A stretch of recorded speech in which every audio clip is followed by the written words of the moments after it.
Bagaimanakah hukum suami yang memaksa istri untuk mengulum zakarnya sang suami, sedangkan sang istri menolak alias tidak mau? Langsung saja kami jawab, jika paksaan suami tidak mengakibatkan kekerasan fisik, maka sang suami masih punya hak untuk memaksa istri. Paksaannya dengan kata-kata, paksaannya dengan lembut rayuan, tidak memaksa dengan kontak fisik, kekerasan fisik, maka suami tidak berdosa. Justru yang berdosa adalah istrinya. Jika istri tidak dalam keadaan sakit, tidak dalam keadaan kepayahan, kemudian sang suami menginginkan, meminta agar sang istri mengulum. Tahu mengulum ya? Ya tahulah, ini kan konten dewasa nih. Mengulum zakarnya sang suami, kemudian istri menolak, tidak mau, maka istrilah yang berdosa. Hal ini berdasarkan firman Allah di dalam surat Al-Baqarah ayat 223 dan juga hadis riwayat Imam Ahmad bin Hanbal dan juga Imam An-Nasai di dalam kitab As-Sunan Al-Kubra. Di dalam Al-Quran Al-Karim, Allah Jalla Jalaluhu telah berfirman, A'udzubillahi minasyaitonirrajim, Bismillahirrahmanirrahim. Nisa'ukum harthul lakum fa'tu harthakum anna syi'tum. Yang artinya nisa'ukum bermula istri-istri kalian. Harthun yaitu ladang bercocok tanam, lakum bagi kalian. Fa'tu maka datangilah oleh kalian harthakum pada ladang cocok tanam kalian anna syi'tum, bagaimana saja berkehendak oleh kalian. Nah, istri itu diibaratkan ladang untuk bercocok tanam. Mana ada ladang yang menolak, ladang yang tidak mau. Ladang itu selalu nurut ditanami apa saja. Oleh sebab itulah Allah Jalla Jalaluhu perintah kepada sang suami, setiap suami diperintah oleh Allah, fa'tu harthakum anna syi'tum. Fa'tu maka datangilah oleh kalian harthakum pada ladang cocok tanam kalian, anna syi'tum sebagaimana berkehendak oleh kalian. Bagaimana saja berkehendak oleh kalian, kapan saja, bagaimana saja, seperti apa saja begitu. Karena sang suami diibaratkan sebagai sang penggarap ladang. Nah, ladang itu tidak ada yang ngeyelan, ladang itu nurut. Kemudian sang penggarap sawah dibebaskan oleh Allah, tapi tetap dengan adanya syarat. Syarat yang pertama, istri dalam keadaan tidak haid dan tidak nifas. Jadi istrinya dalam keadaan suci. Syarat yang kedua, harus masuknya lubang depan. Jadi walaupun sang suami dengan istrinya sendiri tetap ada aturan. Artinya sang suami boleh gaya apapun, boleh dari belakang, boleh dari samping, boleh dari atas, boleh dari bawah. Tetapi senjata sang suami harus masuk ke dalam satu lubang, min simamin wahidin. Lubang milik istri, lubang depannya istri. Tidak boleh masuk ke dalam lubang belakang, lubang dubur atau lubang anus. Enggak boleh, haram hukumnya. Nah, sekarang bagaimana sih kalau sang suami yang memaksa istri agar istrinya mau mengulum tahu ya, tahulah mengulum itu, tahu sendirilah, seperti orang yang makan mie begitu, tapi berulang-ulang. Ya, bagaimana sang suami yang memaksa istrinya untuk mengulum senjata sang suami, tetapi sang istri justru menolak, artinya sang istri tidak mau. Maka harus diperhatikan nih.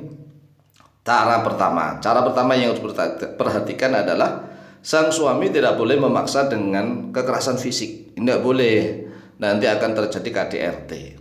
Kan sang suami minta, ya diminta secara halus. Ini kan kemesraan yang nggak boleh kasar-kasar. Dengan minta dengan cara mesra.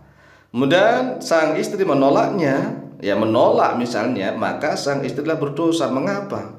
Karena permintaan untuk hubungan badan itu adalah haknya sang suami. Nah, haknya sang suami. Nah, sang suami tatkala minta haknya kok istri menolak, berarti istri berdosa. Istri tidak menjalankan kewajiban. Perhatikan di dalam hadis riwayat Imam Ahmad bin Hanbal dan juga Imam An-Nasai. Wa an Anas bin Malik radhiyallahu anhu qala, dan telah diriwayatkan dari sahabat Anas bin Malik radhiyallahu anhu qala, berkata oleh beliau, Qala Rasulullah sallallahu alaihi wasallam, telah bersabda oleh Rasulullah sallallahu alaihi wasallam, la yasluhu li basyarin ay yasjuda li basyarin. La yasluhu, tidak patut, li basyarin, bagi seseorang, bagi manusia, ay yasjuda, pada sekiranya sujud oleh manusia, li basyarin, untuk manusia. Jadi manusia itu nggak patut sujud kepada siapapun kecuali selain kepada Allah, ya. Jadi selain pada Allah, maka manusia nggak boleh sujud. Ini sabda Rasulullah. Walau salaha li basyarin ay yasjuda li basyarin la amartul mar'ata an tasjuda li zawjiha min idhami haqqihi 'alaiha. Kalau seandainya patut bagi manusia sekiranya sujud kepada manusia, la amartul mar'ata, maka sungguh aku perintah kepada istri-istri, pada wanita yang menjadi istri, anta judali zawjiha, pada sekiranya sujud oleh mar'ah di zawjiha, kepada suaminya, min idhami haqqi 'alaiha, karena agungnya haknya suami atasnya istri. Jadi haknya sang suami ini harus diperhatikan oleh istri. Apa saja haknya sang suami? Hak sang suami itu ingin dilayani. Ini adalah haknya sang suami. Itu kewajiban istri untuk melaksanakan. Haknya sang suami dihormati. Jadi sang suami kalau nggak dihormati, berarti sang istri tidak menunaikan kewajibannya sebagai istri. Kemudian Rasulullah SAW bersabda, walladzi nafsi biyadihi, dan demi zat yang jiwaku berada di dalam genggaman kekuasaannya, lau kana min qadami ila mafriqi ra'si qurhatun tanjisu bil qayhi was-sadidi thumma istaqbalatu falhasatu ma addat haqqahu. Perhatikan nih sabda Rasulullah, kalau seandainya dari telapak kakinya sang suami sampai kepada ubun-ubun kepalanya, qurhatun, ada suatu luka tanjisu yang mengeluarkan najis. Ini ada luka mengeluarkan najis dari mulai kaki sampai kepala. Bil qayhi, dengan nanah, wasodidi, dengan belatung. Coba kalau seandainya sang suami itu mengeluarkan nanah, ya, karena luka-luka tubuhnya mulai dari ujung kepala, yaitu ubun-ubun, sampai ujung kaki, telapak kaki, mengeluarkan nanah yang bercampur belatung. Masya Allah, belatung nih. Tsumastaqbalatu, kemudian sang istri menghadap kepada sang suami, falhasatu, lalu istri menjilati suami. Ini jilati loh ya, apalagi cuma menjilati anunya itu tadi, menjilati tubuh sang suami yang sudah keluar nanah bercampur belatung.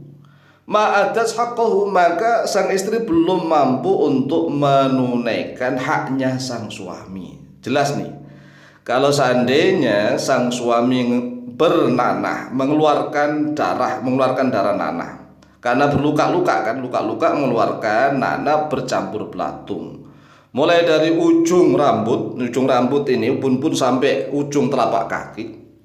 Kemudian istri menjilati nanah bercampur belatung dari tubuh sang suami itu, mulai dari ujung kepala sampai ujung kaki. Kata Rasulullah, ma'adat haqqahu, maka wanita itu belum mampu untuk menunaikan haknya sang suami. Coba bayangkan, apalagi cuma diminta untuk mengulum itunya, sedangkan itunya sang suami itu biasanya kan kesukaan istri.